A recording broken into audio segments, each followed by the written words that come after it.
right. Well, as usual, we will go ahead and get off to a somewhat slow start on the hour to respect everybody's time, anticipating that others will probably drop in over the next few minutes.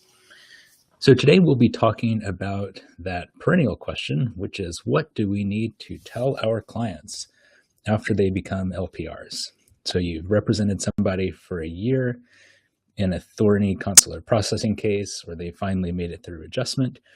And if that individual is like a lot of my clients, the very next thing they want to do is hop on a plane and go back to their home country for a while.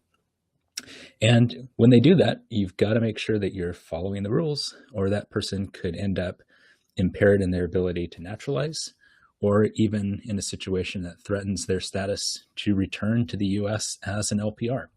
So the stakes are pretty high, and the rules are not very difficult to comply with. We'll be going through a 101 level discussion of rules for LPRs when they travel abroad. My name's Greg. I am the founding attorney of Sound Immigration. I'm self-describing myself now as a nomadic immigration attorney because I spend 2 or 3 months out of the year practicing from Asia. And I want to make clear that I am not, by any stretch of the imagination, holding myself out as the national expert on LPR foreign travel. Not at all. As is usually the case, for instance, at conference discussions, I expect there is far more experience for those who are attending this as registrants. I think probably you guys have collectively vastly more experience than I do on this issue. So by all means, please do jump into the comment function as we go along. If you have tidbits to share that you've picked up in practice, please jump in there and share them with the crowd. I do not profess to be the font of all information on this. This series is, of course, sponsored by Sound Immigration. We're a cloud-based immigration firm serving clients all around the world. And we host these twice monthly webinars, usually one on a law practice management and innovation issue, and another on a substantive law issue like we are doing today. If you want to find out about upcoming events, you can go to the homepage here for the events and sign up for a mailing list. We won't spam you. We'll just tell you what's coming up. I think our next talk for May might be a controversial one, but we're hoping to showcase one of these. People refer to them derisively as bots, one of these robot applications that some people think might be taking over the immigration law field by automating the process. So hopefully we're going to have these guys explain to us what they think they're doing, what they think they are doing, and whether we should be worried about them stealing all our jobs. We'll see if that gets lined up or not. I just wanted to ask you guys for one item of feedback. So I'm considering launching a new project that I'll describe briefly in just a moment, but I wanted to get a vote on potential names for the project. So if you were to hear about a project that helps attorneys with back office tasks like paralegals, tell me which of these names sounds most appealing to you, just off the top of your head. I'll leave this open for just a moment. What sounds like the most appealing name for a service that would offer basically paralegal services to law firms?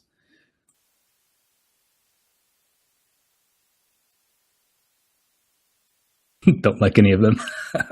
Okay, so most people don't like any of the names. That's interesting.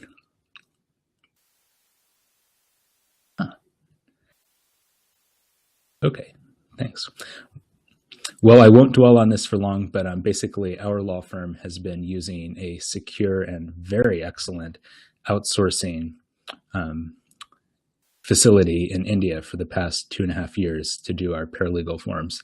I think it's been a terrific experience. And when I talk to attorneys about this, there tends to be a lot of interest. So I'm considering collaborating with our LPO facility to offer the service to other law firms.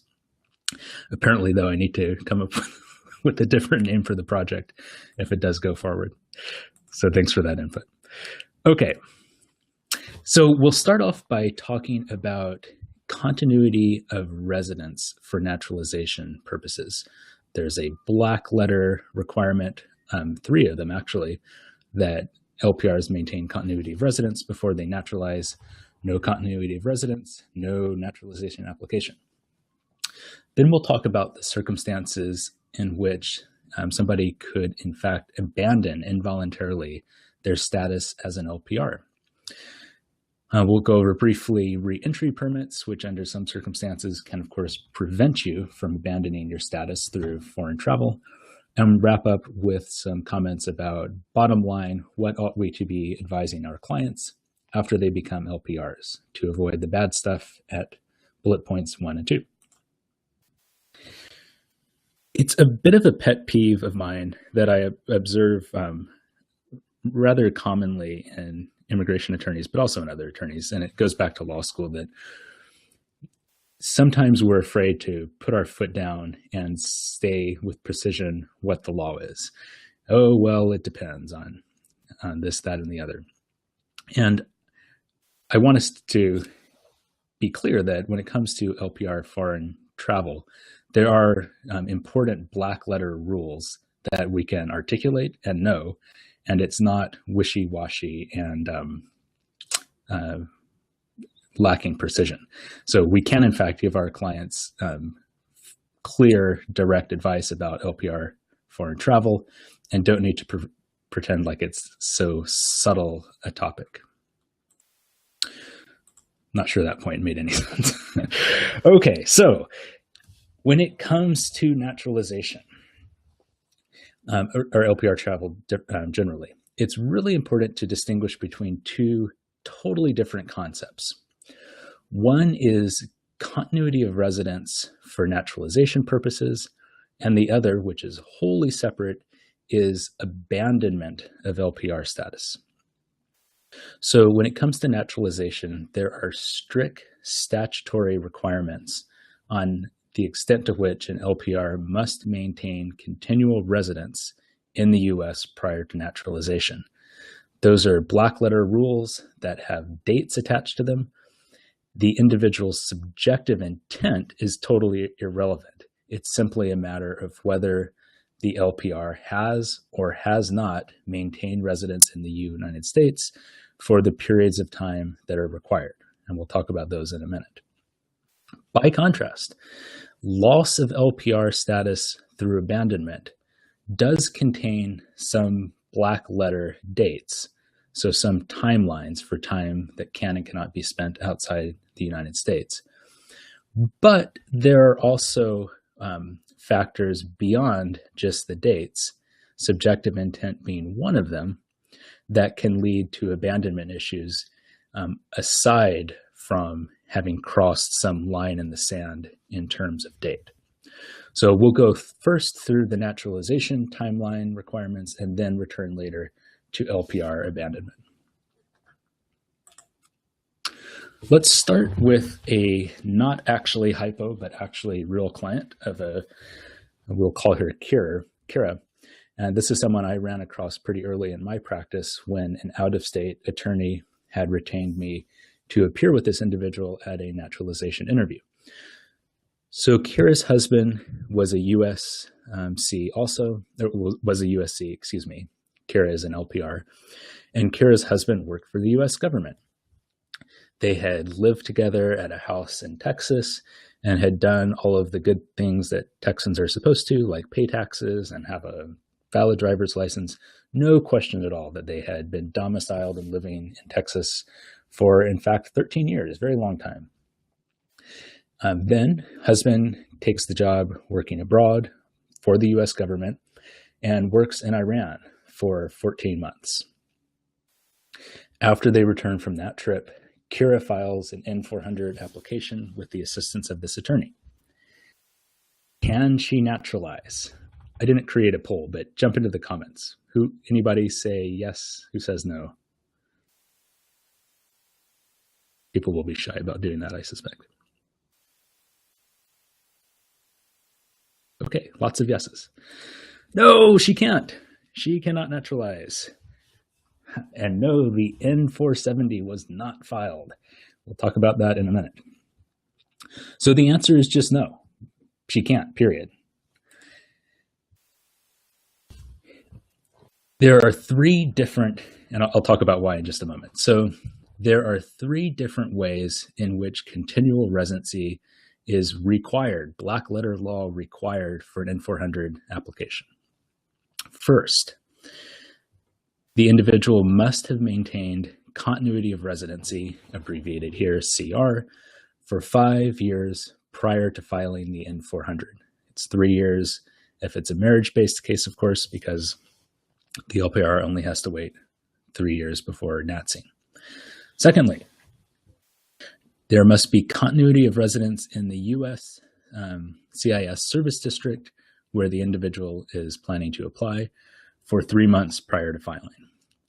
And finally, this one probably is rarely going to come up in practice, but does occasionally. The person has to maintain continuity of residence between when the N400 is filed and when the citizenship oath takes place. I won't return to this. I think the one thing I would mention is, I guess, a serious scenario where you could imagine this becoming an issue is if the N400 goes to interview in a timely fashion. The person interviews, everything seems to be going well, and then the N400 falls into the black hole of hell that seems to swallow up some small percentages of N400s, where, of course, they can languish for a long time.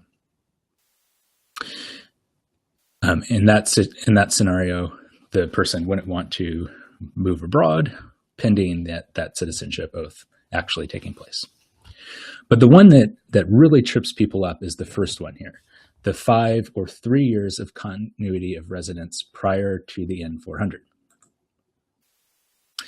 Note that continuity of residence is similar, but importantly different from the physical presence that is also required for naturalization. The rule is that you must have been present for at least 50% of the time during which continuity of residence is required. Physical presence is exactly what it sounds like. You either are or are not physically in the United States. Residency is slightly more squirrely, as we'll see. So for continuity of residence, time abroad is what matters, and not your subjective intention, and not some sort of multifactorial test about where your residence, in fact, is located. What are those time limits? They are these. This is in terms of a single trip abroad. So if you have a single trip abroad under 6 months, there's no break in continuity of residence. You're fine. No worries, no problems. So if Kira had gone over to Iran for 5 months and 20 days, it would be no issue, no loss of continued residence in the US. But once you hit that 6-month mark, between 6 months and 1 year, there is a presumptive break in continuity of residence. Not conclusive, but the burden shifts to the LPR to demonstrate that continuity of residence has not been lost. We'll talk about the legal standard in a moment. So 6 months to a year, you're in trouble, but not necessarily sunk. Once you hit a year of a single trip abroad, once you've stayed outside of the United States for 12 years, to put it delicately, you are screwed. There is one very minor exception that we'll talk about in a moment, but basically 1 year out of the States and you're done.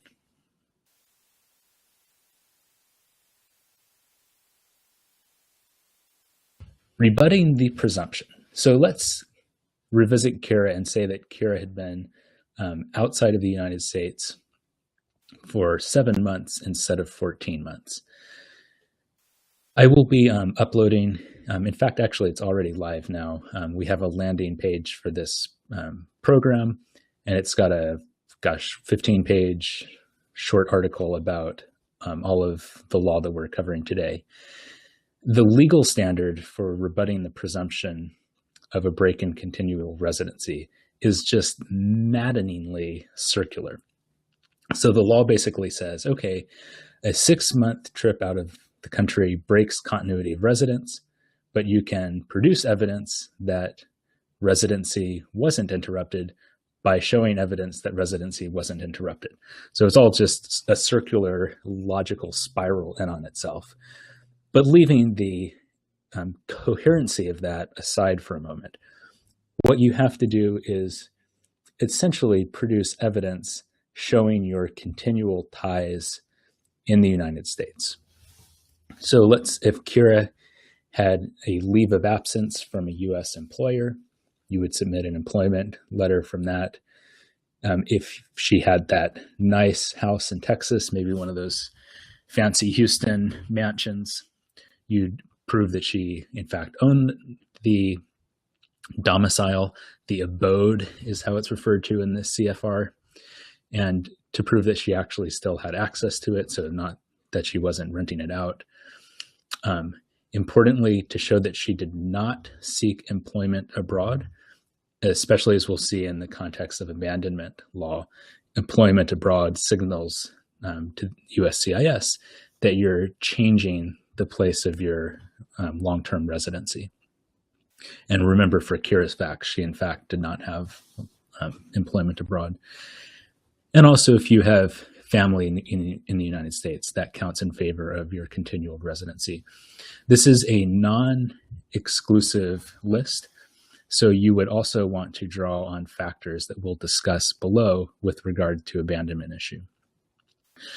I'd be interested if folks have experienced one way or another, but my sense is that over the recent past, and God only knows what the future holds, but through the recent past, USCIS has been relatively generous in allowing N-400 applicants to rebut the presumptive break for trips over 6 months and less than a year.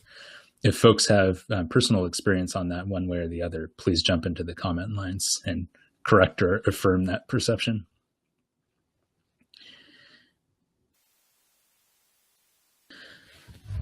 Once you hit that 12-year mark, you are done.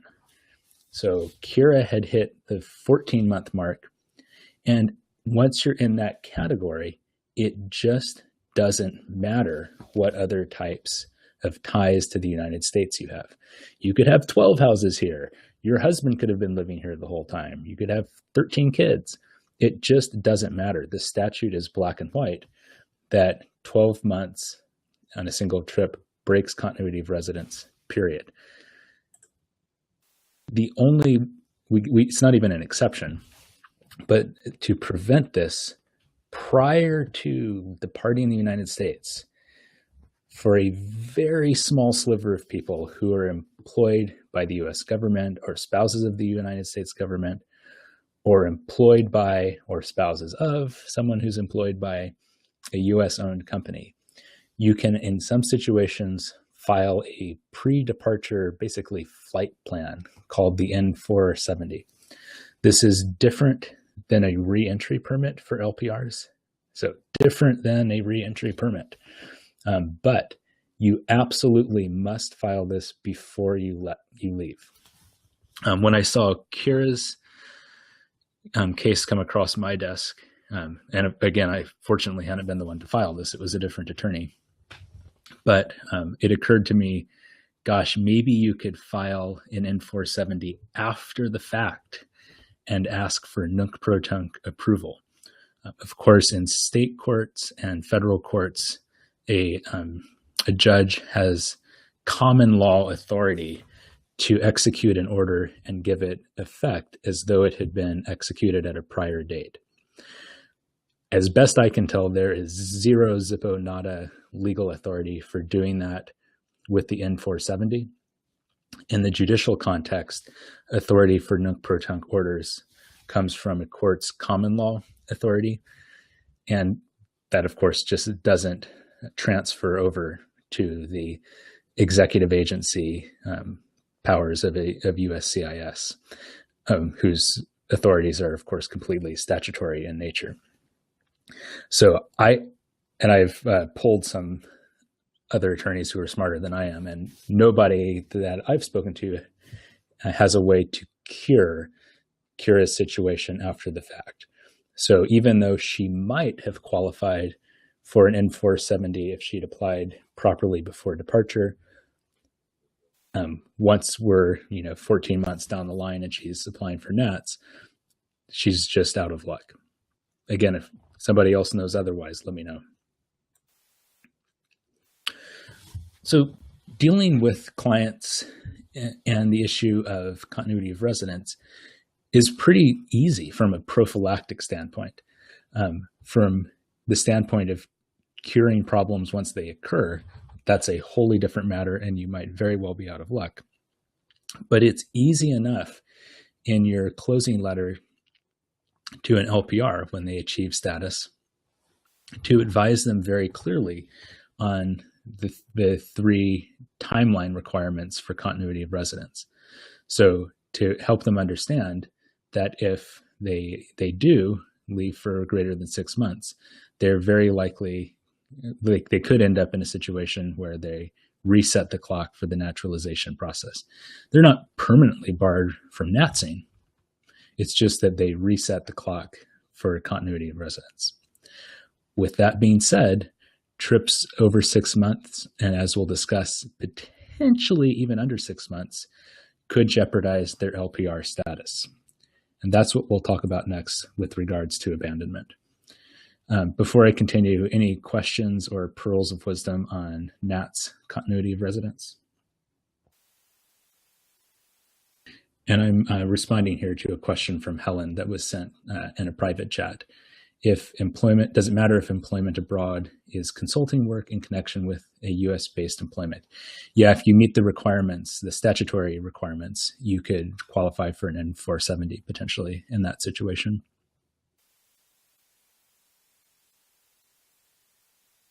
And there's also a question of, are there any restrictions on trips abroad between the date of filing and the N-470 ceremony? And the answer is yes, there has to be continuity up to the date of the oath ceremony. So LPR abandonment is, I guess, the graver of the 2 issues between this and NAT's continuity of residence. Because if you abandon your residency, you are potentially in a lot of trouble and back where you began prior to achieving LPR status in the first place. A lot of times I break these discussions into first talking about the substantive law rules and then talking about the procedures of how they work.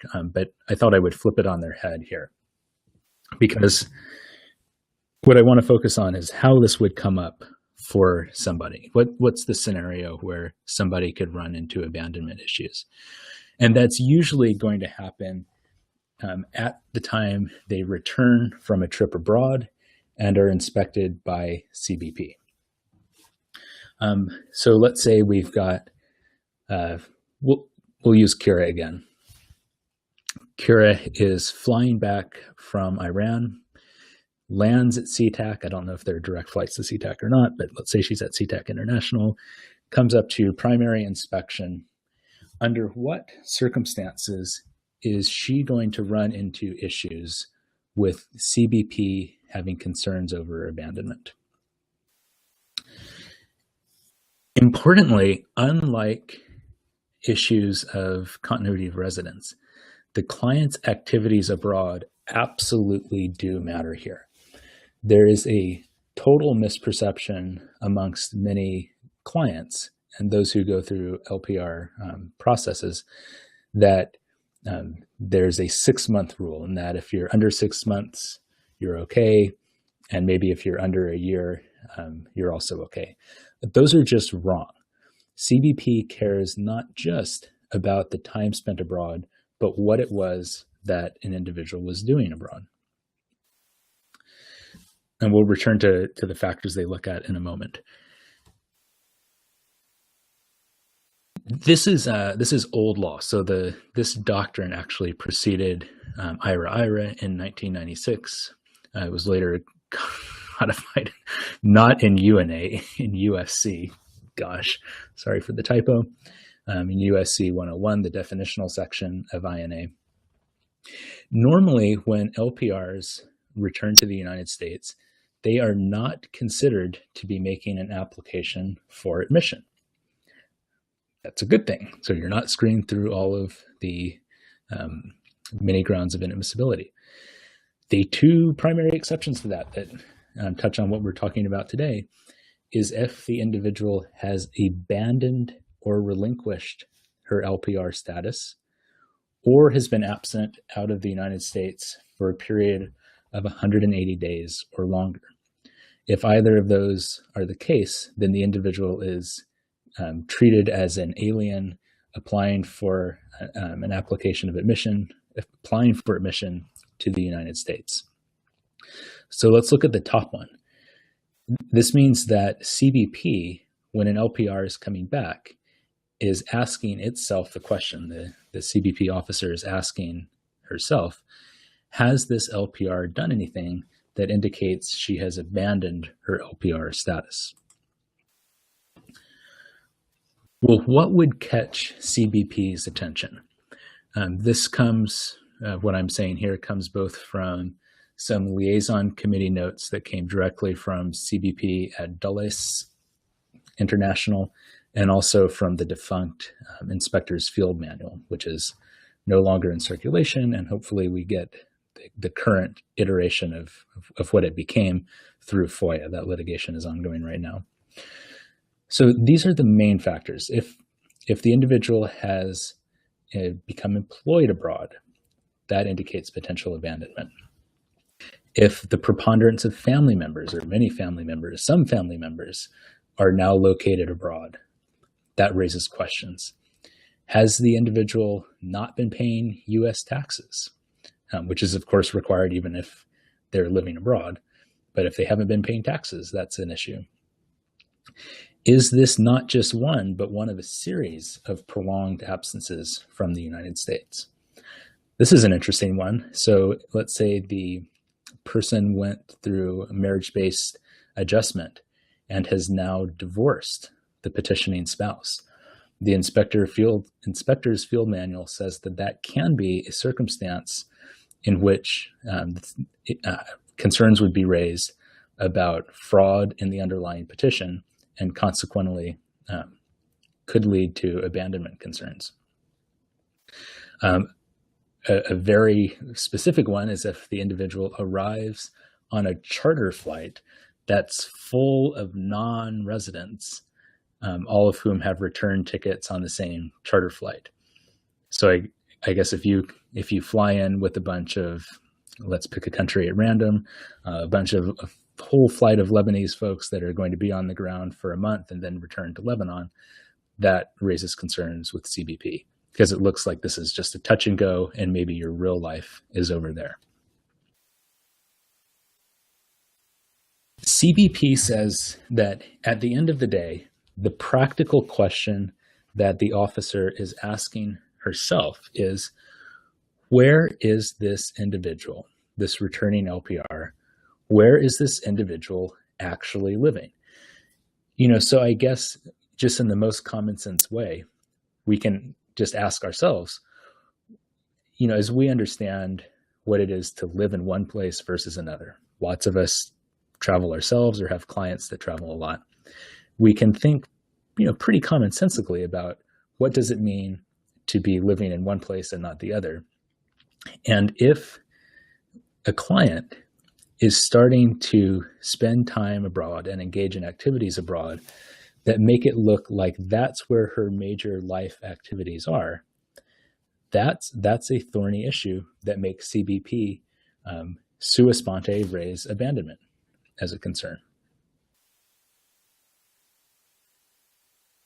Okay, question from Mary about a derivative of a employment petition divorcing the beneficiary. I guess under the very short guidance that I was quoting in the inspector's field manual, I guess that could be an issue. But of course, it's an issue only if that derivative spouse is otherwise engaging in activity that makes them look more tied to a foreign country than to the U.S. So long as the person is in fact maintaining their primary residence here, they should be fine. So the divorce by itself doesn't create an abandonment issue. Now, let's say that CBP spots an issue of concern that leads them to question whether the individual has abandoned their LPR, their status in the U.S. We've seen a lot of concerning reports since, frankly, the Trump administration took over, that CBP has been engaged in a very aggressive practice of asking returning LPRs voluntarily to relinquish their status. So an LPR, not just at a port of entry, but anywhere, can file a Form I-407 to voluntarily relinquish their status. And it makes sense that people in any number of circumstances would want to do that. If they've decided to cut ties with the U.S. and return to Spain, they don't want to have tax liability in the U.S., so they just give back their residency. There's nothing wrong with that. But what we've been hearing reports of, some of these are quoted in AILA docs that I've included in the printed material here.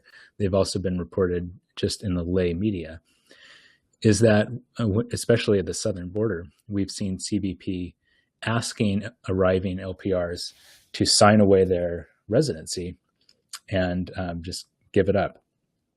Importantly, clients are never, ever, ever, ever, ever required to execute a Form I-407. And basically, they never should. They're never going to end up in a better situation for having relinquished their LPR status voluntarily, even if they have facts that support a case against them for LPR abandonment.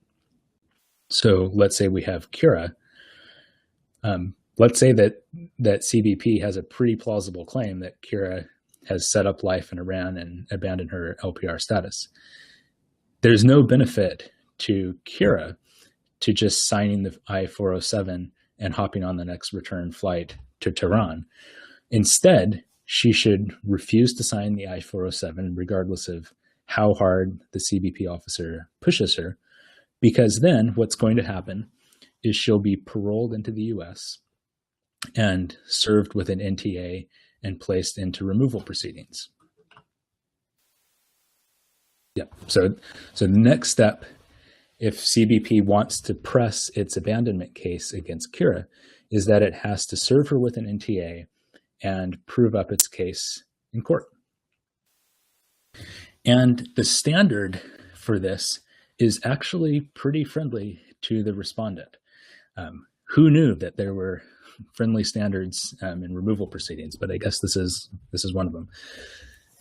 The way it works, the burdens of proof are nice. So if the LPR makes a colorable claim, that's the term of art, if she makes a colorable state to her LPR status, then the government has a burden of clear, unequivocal, and convincing evidence that the status has been changed or abandoned. So that's a pretty darn high standard of proof. To meet her colorable claim requirement, basically her LPR card by itself is going to cut it. So in reality, respondents meet their colorable claim burden shifting requirement, and these cases are fought out on that second, whether the government can show clear, unequivocal, and convincing evidence. Let me just read Jonathan's comments. Hey, Jonathan from Tacoma.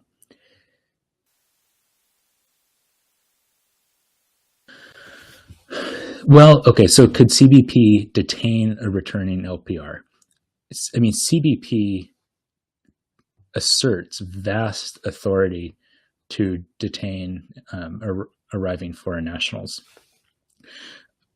You could certainly, I would imagine, have them placed into detained removal proceedings if they were considered a flight risk for some reason.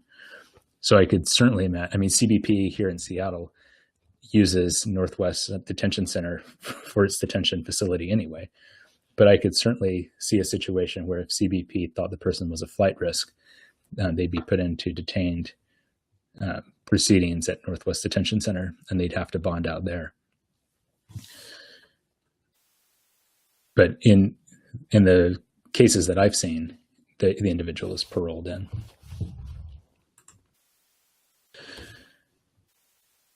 Okay, so let's say the individual is served with an NTA, and we're now in removal proceedings with her trying to defend her claim to LPR status.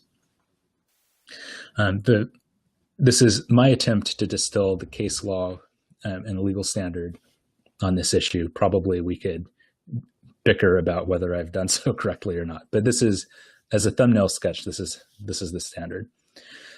So first, the question is, was the absence abroad more than just a temporary visit?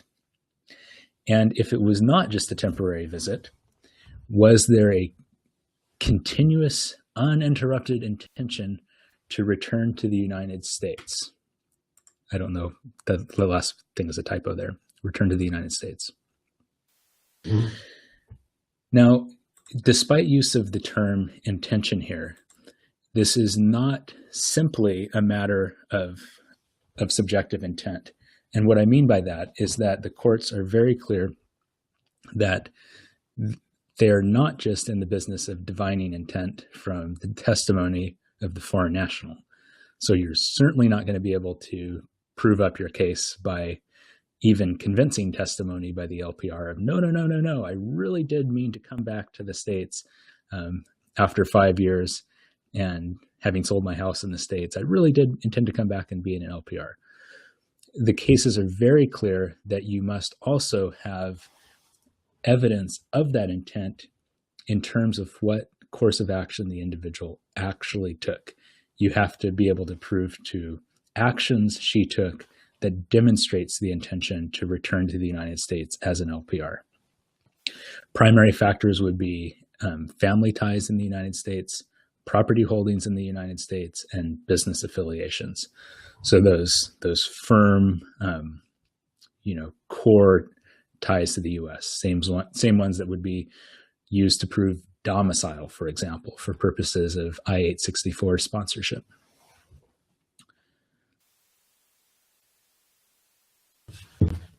Okay. Follow-up questions or comments on LPR abandonment. So I guess the bottom line there that I would make is that, it's a steep burden for the government to prove up abandonment issues, but they are showing some aggressive enforcement in this field right now. They've been aggressive with the I-407s and asking for LPRs to voluntarily relinquish status. I don't have any stats available that suggest that there's been an uptick in NTAs for abandonment issues, but that would not be surprising given what we have seen with I-407 requests.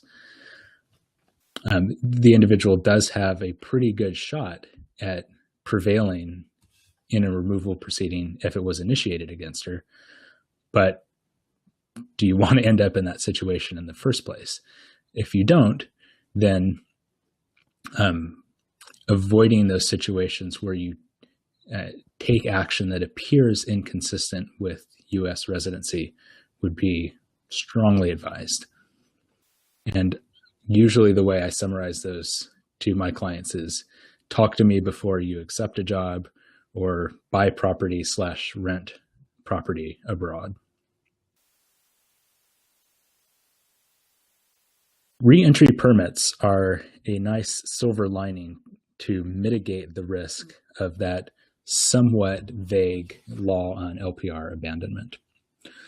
I'll breeze through this because this is pretty simple stuff. Under the INA and CFR, an LPR can apply for and receive.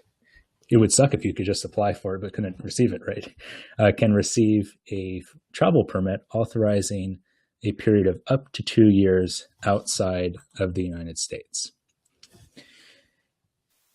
And so long as that LPR remains not otherwise inadmissible, she doesn't lose her LPR status while traveling abroad on that reentry permit. So it's just a magic safety blanket that allows an LPR to be abroad in circumstances that might otherwise, and for a period of time that might otherwise, create an abandonment issue. Yippee, And it's not hard. You apply it using that good old Form I-131 that we all file with every marriage-based adjustment application that we fire off. And you apply within the United States, and you need to get the reentry permit before you leave. One comment, which I'm glad I remembered to make with this faulty memory of mine, is that as with other travel documents, you list the purpose of your foreign trip on that I-131. I didn't know this until touring the CBP facility at SeaTac a couple of years ago. But when the CBP officer inspects that returning foreign national, the stated purpose that you put on that I-131 form, so the thing that you wrote there when you filed that with CIS, that pops up on the screen that the CBP officer is looking at. So if you wrote in Kira's reentry permit application, she's going to Iran to work in a pharmaceutical research facility for a year. And she comes back and she tells the CBP officer, oh, I've been over there taking care of mom for a year. You've got a problem because those purposes need to match up. And you could even have a fraud issue that, I guess in an extreme case, could justify an expedited removal proceeding against that returning foreign national. So that perked up my ears when I heard that from CBP, because man, we need to be careful that we're being very accurate on that 131 application, and number two, counseling our clients as we've just described here, to understand that that's going to be something CBP is aware of when they're returning. And yes, the purpose of that trip really does need to line up. If the person forgets to apply for that reentry permit before departing, and it's clear that, yeah, they're really going to run into it in a big way with CBP when they fly back, they can avoid that, by applying for a special returning resident visa through a U.S. consulate abroad. And that gets them back on the correct path to re-enter as a then LPR. So, where the rubber hits the road, what ought we to tell our clients? And this is covered in the last section of the written materials that are on the website now. For naturalization purposes, track your travel. A lot of our clients know to do this already. It seems like every Canadian client that I have has a spreadsheet going somewhere to track all of her travel back and forth across the Canadian border. But it's a good thing to remind clients that this is a very helpful thing to start as soon as they become an LPR. Most especially if this is a client who is inclined to do a lot of foreign travel for personal reasons or business. Just create a spreadsheet and keep track of all of your travel dates. If nothing else, this is going to save these guys a lot of work if and when they decide to naturalize down the line. I mean, think about, for any of other folks who travel a lot, if you had to go back 5 years and track all of your travel, especially if you live in a border state, to Canada and fun trips abroad, that's a real pain. So if nothing else than just for ease of the naturalization process, create a spreadsheet and track your travel. Also keep proof of the travel. This is easiest, of course, for trip itineraries on flights, so that you have proof of what the dates actually were. And it also might help towards proving the purpose of the travel if that ever became an issue. Okay. In terms of what LPRs might want to bring with them, basically I'm just going to respond to a client. Does criminal history affect admission of LPR returning from a short international trip? Potentially, yes. So under the Fleuti doctrine clause in 101 that I cited to earlier.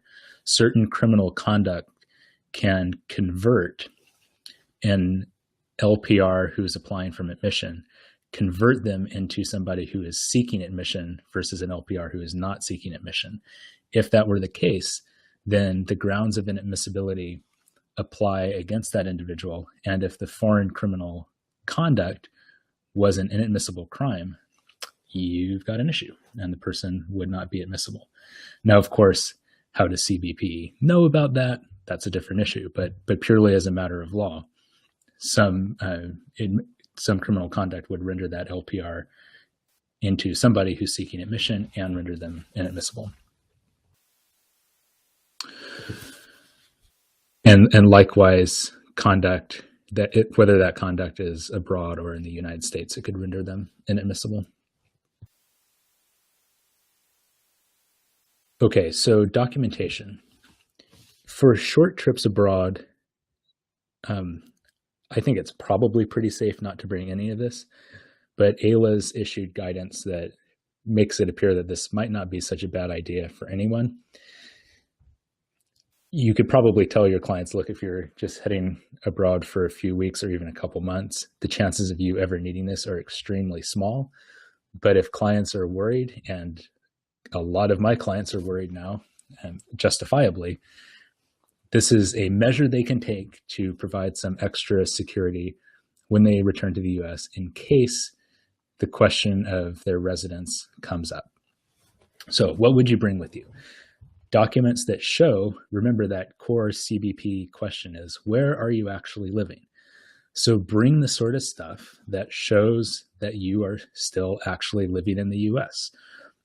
We all know the usual suspects in this because we file it with adjustment applications all the time. What would you file, right, if you were trying to demonstrate that your young adjustment clients are living together? You show rent you show rent receipts, that they're actually paying rent on an apartment. You show utilities, cell phone bills, basically any bill that's got both of their names on it at an address. Maybe you show the lease, you show their driver's license or other photo IDs listing their US address. Maybe you have an employment letter showing that they're still continually employed by a US employer. And document the purpose of the foreign trip. If it's a river cruise, on the Riviera, there's no river on the Riviera. If it's a cruise on the Riviera, just bring a printout of the cruise itinerary. If they've been doing a visit abroad for a U.S. employer, have the employment letter mention that they've been abroad for their U.S. employer. I think it would be very helpful to store this information up on a cloud server like Google Docs. Number one, because this would just be a big, gigantic pain to bring around. Like, you don't want to lug with you on a month-long sojourn through Europe some 45-page packet of all of your rental receipts. So just, if your client is worried about this, have them upload it to the cloud, and when they're about to come back to the US, print the packet and stick it in their carry-on so that it's available when they make it back to the airport. What I would certainly counsel my clients on, and I tell folks this when they go in for consular interviewing, is don't throw this at the CBP officer when you come up for inspection. It is very, very, very likely that you will make it through inspection with no question of abandonment and no questions about your residency. And it is not a standard part of the screening process for a CBP to rifle through your paperwork that you've brought with you. There basically a 0% chance they're going to do that at primary. And so this would only come up if the primary officer has a concern about residency, sends the individual to inspection, a secondary inspection. And then if you end up getting involved in a more lengthy conversation in secondary, and they're questioning your residency, that's when you would pull this out of your briefcase and start to go through why it is that you think you have ties to the US. But in most cases, and I think 99.9% of cases, this is going to be a safety blanket for the client that makes them more confident when they're coming back into the States, and not something that CBP is actually going to review. Now, this is not, of course, unique to LPRs, and it's something I'm really frustrated with, and I've been quite concerned about in some recent foreign travel. But electronic devices, CBP, bless its heart, asserts the legal authority to inspect every electronic device returning to the U.S. So they say your data coming in on a device physically crossing a border at a port of entry, we have basically an unlimited legal authority to inspect that to whatever degree we want. There was an excellent discussion of this by Greg Bose, Margaret Stock, and Heather Fathali. I'll cite to their presentation in a moment. But first of all, neither you nor an LPR has a responsibility to give your password to CBP if they ask for it. That being said, CBP asserts the authority to confiscate that device and to hold on to it for as long as it takes them to get at the information in it. And of course, they have plenty of resources to get around most password accessible devices. So your options are to encrypt the data so that it is secured at rest and is all scrambled and they can't get to it. You can wipe it off your device, so you basically don't have secure information that you're concerned about. You don't have sensitive information on your device, or you just don't bring your device with you. So if this is an issue of concern for the LPR, this isn't going to prevent them from reentering, but I think it's worth advising your clients that they need to understand that if they have information that's unsecured on a phone coming back with them, they have to assume that there is a possibility CBP will get access to it. So that is a heads up worth giving your client. Your clients need to understand that there is no zippo nada right to to an attorney at a U.S. port of entry. Now, Greg Bose, who gave an excellent talk on a webinar 2 months ago, thinks there's a legal basis for asserting right to counsel, and more power to him for making those arguments. The reality on the ground, and he's the first one to describe this, is that CBP does not believe there's a right to counsel at the border, and you will not be able to assert one if you are an LPR. So that means if you are a returning LPR, you need to assume that you are on your own when it comes to advocacy at the port of entry. You need to assume that if, for example, there's an abandonment issue that comes up, you are on your own to articulate and defend your claim to residency without the assistance of an attorney. Lastly, and I would again be really interested in how people are advising their clients, should LPRs travel at all right now? Here's what happened at our firm. We saw that first travel executive order drop, travel ban 1.0 or Muslim ban 1.0. And in the immediate aftermath of that, LPRs were in reality from those countries were being denied entry and sent back on return flights. That's pretty unprecedented, right? Now, there is absolutely a extraordinarily strong legal case to say that an LPR returning to the U.S. has the right to re-enter the country unless they've abandoned residency right or have another legal basis for being denied entry. But normally an LPR has a legal right to re-enter the country, and that can't just be taken away. With that being said, if the administration did something totally crazy, and frankly at this point it wouldn't be totally unprecedented, to ratchet down on travel and return travel by foreign nationals, including LPRs, what are you going to do about it? If your client was caught up in the aftermath of another crazy executive order at a port of entry, there's no right to legal counsel. Sure, you can jump in and file a habeas and maybe get a court order that you then run through the arrivals terminal and try to stop an airline that's deporting your client. But my point is that if for whatever reason there was an administrative order that impacted foreign travel, you could very well have rights but no remedy as an LPR who's stuck outside of the United States. Now, I don't want to sound hysterical about this. Now that we have Travel Ban 1.0 stayed and Travel Ban 2.0 stayed, I don't personally have heartburn about my LPR clients traveling outside of the US. But I do think it's worth underscoring for them, and most of them feel this more strongly than any of their attorneys do, that these are very uncertain times. And it is not outside the realm of possibility that something crazy could happen during a trip outside of the US that could impact their ability to smoothly return. There is absolutely no way to articulate that level of risk. I can't put a number on it, but I do think it bears mentioning to them that there is inherent risk departing the United States in these political times. Please let me know if you disagree with that, but I just feel that what we've seen in the past few months is just so far on one side of the bell curve that it feels like some of the rules are off the table here. Let me return to a comment someone's made here. There's a question about are electronic devices in checked luggage being searched?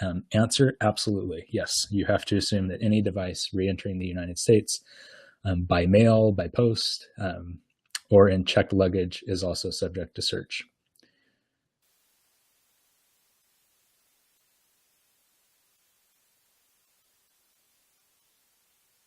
And there's a question of, is it risky for an LPR with 3 DUIs prior to receipt of NACARA to travel?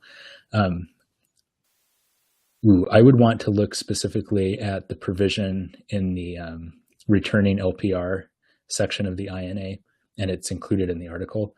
It cross-references 1182 and the crimes that are prevent an LPR from reentering. And I didn't follow that statutory site down the rabbit hole. So look at that statutory site. Off the top of my head, I believe the answer is no, and they're fine since they already acquired LPR. Okay. And to Anna, yeah, so I think this is an important point, and I think this is potentially something that people get sideways on. The I-131 does not prevent you from breaking continuity of residence for NATS purposes. They're non-coterminous concepts. So saving your LPR status from abandonment is great, but it doesn't prevent you from losing that continuity of residence. Gosh, Jonathan asking about how we would counsel LPRs in removal proceedings who wish to travel. I don't do removal, and you couldn't pay me enough money to do it. I'm happy to put you on our referral list for removal clients, but I feel like I'm too far out of the headspace for removal proceedings to offer an opinion on that. If anybody else has a thought on that, let Jonathan know. My instinct would be that it sounds like a terrible idea for them to leave the United States. Okay, what if an LPR refuses to give passwords to the electronic devices? Okay, so Katrina raises a good issue here. What happens if the LPR says, no, you can't search my device? For a US citizen, it is absolutely crystal clear that you have an unmitigated entitlement to tell CBP to pound sand and to refuse to give your password. They have to let you back into the country because you're a US citizen and entitled to return, but they can keep your device. I believe the same analysis would apply to an LPR. They're not breaking any immigration laws by refusing to comply voluntarily with a request to make it easier for CBP to enforce customs and security law. So I believe the same consequence would follow, that the LPR would be admitted, as they ought to be because they're a returning LPR, but their device would still be confiscated. I don't think they would not be jeopardizing their admission, though, by doing that.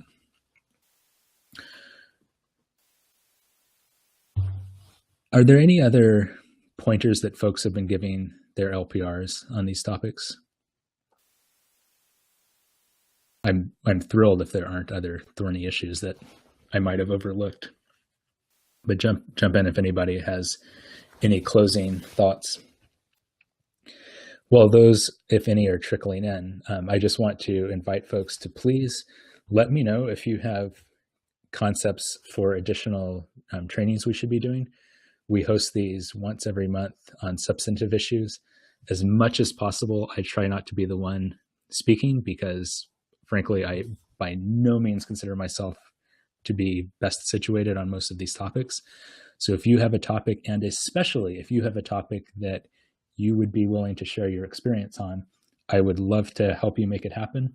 And I'm sure your colleagues would appreciate hearing from you.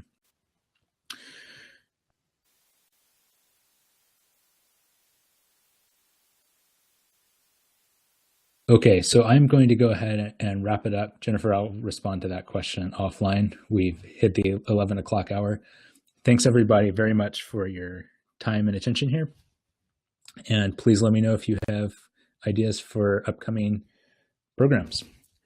Keep doing great work out there, fight the good fights, and vive la résistance.